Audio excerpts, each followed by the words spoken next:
Hey, Revenue Radio. I'm Mary Grothy, and today I'm going to tell you a really fun story from about 15, maybe 16 years ago. How did this story come about? Well, first, I got to record a podcast earlier today. Actually had a pretty phenomenal interviewer, very successful, accomplished CEO and entrepreneur. And we got into some really good questions and answers and story time. One of the questions he asked me was around understanding when you're selling to a CEO or engaged in that sales conversation with an executive, how you help them understand in their decision making, maybe evaluating a couple of different options as it relates to velocity and opportunity costs and efficiency. And if that's something that I truly embody in all of my conversations. So without directly just saying yes, I told a story. And while I was telling the story, I thought, this is probably good for Revenue Radio. So I want to create the experience here for all of you. So picture a very young Mary, 23 years old. Many of you know my story. I started at the payroll and HR company when I was 22 as a district sales assistant, complete entry-level admin position with no experience. 6 months into the journey, I made it very clear I knew I wanted to be on the sales team. Fast forward a few months later, I was 23 and we had a sales kickoff. And in that sales kickoff, my sales manager divided the team into two smaller teams and created a competition. During that competition, he decided to assign me to one of the two teams. He knew how hard I had been working. One, I had gone back to school. I was getting my college degree. Additionally, had been taking Dale Carnegie classes and listening to the Brian Tracy cassette tape series of Psychology of Selling, and was really immersing myself in the educational components of the sales profession, as well as getting my degree. So during that time, I happened to be enrolled in a business class. And when he assigned me to one of the two teams, they were immediately let down. They were not thrilled that they were going to have a 23-year-old assigned to their team who knew nothing and had never sold anything. And so immediately I felt a little wedge between me and the rest of the team that I was assigned to. I also felt them just deep questioning my manager of, why are you putting our 23-year-old sales assistant on one of these two teams? She's not in sales, and she certainly isn't like the rest of us. The sales team, these people were very mature, seasoned sales reps, so talented and far into their careers. And as a reminder for those of you that know the story, we were also the number one sales team in the country. Really great talent. And they're very competitive. So here we are split into two teams. I get assigned to one of the teams. They're very much feeling in that moment that that's a significant disadvantage. And my manager made it clear that everybody on each team needed to take a speaking part into this situational role play competition. So we were each handed two very specific, they were the same scenarios, and we had to role play, and he was going to rate and choose a winner. Well, in our scenario, we were selling direct to a CEO who was evaluating why he should make the decision to move his payroll processing from in-house to an outsourced model. And while we were reviewing the situational analysis, I spoke up and I said to this brilliant team of salespeople that I had just learned in my college course something called TCO, total cost of ownership. And as a part of TCO and understanding the total cost of ownership, there are things like opportunity costs, efficiency, velocity, and productivity that should be brought into the calculation to really understand how you can drive the total cost of ownership down and get better results. Fresh out of class, I had just learned this and I was very excited because I felt like I could contribute. I opened my mouth and we're in the little brainstorming huddles. We had however much time to prepare before we got put in the hot seat on the role play. And I was sharing my ideas around TCO. And I think just because of my age and lack of credibility, they just shot down every idea that came out of my mouth, pretty much just pushed me aside and said, "You're the rookie, sit there, don't say anything, just learn from the rest of us. We got this." So the first team goes up to role play, and they actually did a very good job. One of the team members was on the whiteboard doing this entire cost analysis, and it was so brilliant. Her name was Katie, and I just looked up to her in that moment, and I'm like, man, that is a boss lady. Like, I want to be like that someday. And then it came to our turn, and I knew that we had some really steep competition. So in that moment, I did what my team told me to do, which is sit there and not say anything, but I was watching them tank. They were not doing a good job. The argument was not compelling. It was a bad role play. And I wanted to save our team. And I grew up in the performing arts. I'm not afraid to be on stage. But in that moment, I was so scared of what people would think of me. And I just started sweating and my heart was racing. And I thought, am I going to speak up? Am I not? Am I going to speak up? Am I not? What am I going to do? And in the moment, I had that bravery and the courage, and I spoke up and I interrupted the role play and, professionally. And I interjected myself to the CEO, who was my sales manager, who was sitting in that seat in the role play. I started talking about total cost of ownership. And I addressed that I felt like the reasoning or rationale for the decision to outsource was falling flat. So I said, let's do a simple calculation and understand this.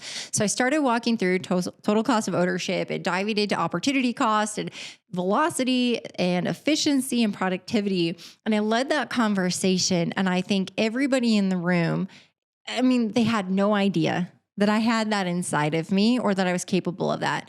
Being transparent, I didn't even know I was capable of that, doing that under pressure in front of all those people. I remember my voice was shaky when I first started talking. I think we've all been in that seat, right? Where your heart is beating so fast, it's like taking the oxygen. And so you go to open your mouth and it's like you don't have enough air in your lungs. So you can hear that nervousness when you're speaking. But in that moment, I got to prove out what the total cost of ownership, how it would change between in-house payroll and outsourced payroll. And I, of course, we won the competition. My sales manager was so impressed. The team was impressed. I earned a couple stripes that day. Like, it was really exciting to have them to start to look at me in more of a serious light. But what I learned in that moment is that a CEO cares about those things, that a business owner cares about the bottom line. They care about their total cost of ownership. They want to understand how you can impact that. And so I carried that with me. And it was a common theme throughout all of my years of selling and understanding how to communicate with them. So in this podcast interview today, and he was asking me, because at House of Revenue, I get to do business development and I get to talk to CEOs every week, and they're evaluating, like, do we hire a CRO full time? Do we work with you? Do we hire a fractional? Do we get a consultant? Do we not need a CRO? Do we just need a head of sales? Like, what do we do here?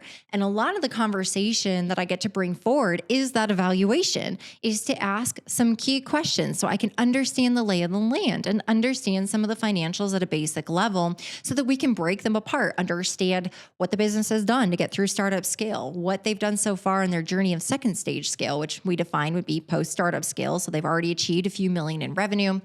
Oftentimes they plateau, whether it's a long plateau, a few years, or it's just maybe been a few months and they're starting to panic because they just don't have that same growth trajectory. And so it's helping those CEOs understand, well, your total cost of ownership has shifted.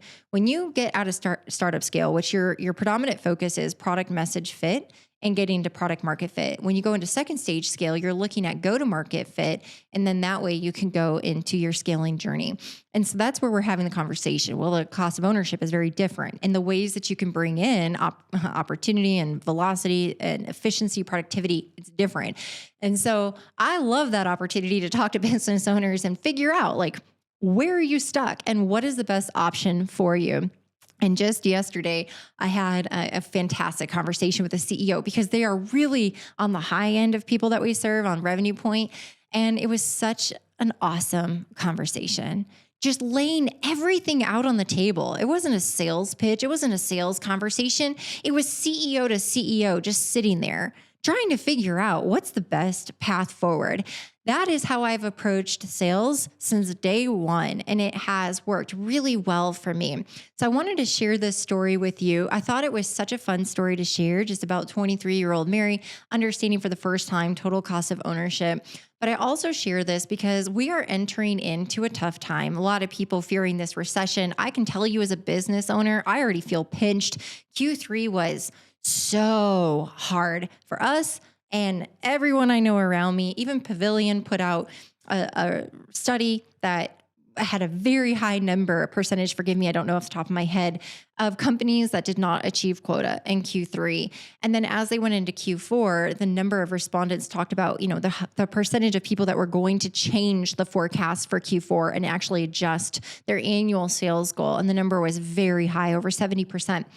And because of that, like, I know we're in an interesting time right now. And a lot of focus is going to get put on sales and how do we keep the pipeline full and how do we maintain high conversion rates. I think the way I want to wrap this episode is just to give you some encouragement that we're all going to be in the hot seat. We're all going to be feeling the pressure if we're not already, from inflation and people like tightening their wallets, making taking longer to make decisions and involving more people. Like pipelines are smaller and the decision timeline is longer, and people are getting more aggressive in their negotiation and discounts and expecting more out of their vendors. And all of this is happening. But my encouragement to you is drop the sales pitch, drop the agenda, and just sit there and have a conversation, a real conversation, and be willing to admit that it's okay if that person's not the right fit for you. I think it's time for us to quit focusing as much on our real bank account and more on like the karma account. And if we're doing right by people, Sam Jacobs at Pavilion just wrote a post. He always leaves money on the table and he never splits the difference. I was relieved when I saw that post that there's someone out there with his influence and his stature that's willing to say in front of thousands of people that it's okay to be a good person and to let things go and to meet in the middle or even just give the shirt off your back. And it gave me a lot of comfort in that moment to say, this is a tough season for a lot of business owners. But if we can get to the real raw relationship component that we're having in our sales conversations, I think honoring people at that level and just really getting to the bottom line of, can we help each other or not? Are we a good fit or not? Is this the right fit or not? So my recommendation to you is, if you're sitting in a sales seat, whether you're an executive owner or salesperson, start changing the conversation and leveling with people, because I'm guessing everyone's dealing with a lot of crud right now. And if you're a leader of a sales team, I really encourage you to pull your sales team together and have honest conversations, and also go back and listen to their calls if they're being recorded, and really start to identify the trends in the conversation, use a conversation intelligence tool and really figure out where those salespeople can just drop their, that passion, the guard a little bit, and just level with people and have a real conversation. My gut is telling me it's going to result in a lot more sales. Good luck with this rocky season that we're all in.